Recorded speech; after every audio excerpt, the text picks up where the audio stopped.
The design process came to me quite easily. I wanted a blue room, I've always wanted a blue lacquer room, and I could just see it working in this living room. So this instantly was allocated the blue room.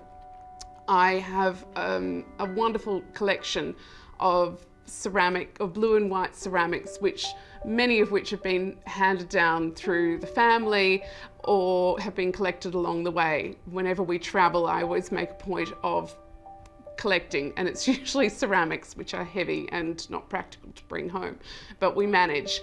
And those layers of ceramics, of the books, the colour, I just thought how wonderful it would all look. It would just offset with the intensity of this blue, and with the white sofa and all the other bits of texture and layer, they all complement one another beautifully. So I feel like it works.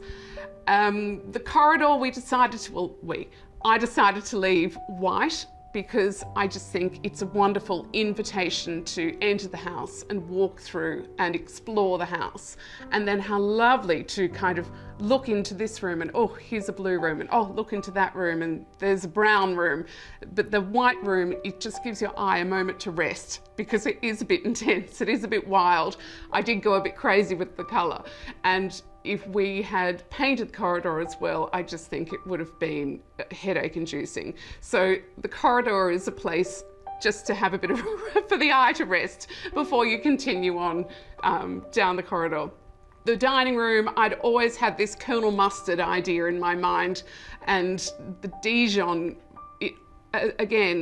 it took a while, a lot of paint samples, but I had a week to do this. So I really had to make the decision within a morning in order to buy the paint, come home, have time for the whole thing to be, to receive 2 coats of paint and for us to move in. So I was looking at a lighter colour brown that had more greens in it, but I just thought, no, green isn't really me. And I had pieces that I knew would work beautifully with this shade. The table, the chairs are antique. They've been handed down through my family. The table was something we purchased in Sydney, and it's very special to us. The rug in the room, I was able to source in one of the Dubai souks down in Satwa. So that, it's gorgeous to have all these pieces from all over the world, and I just think they pop, they really stand out against the brown of the room.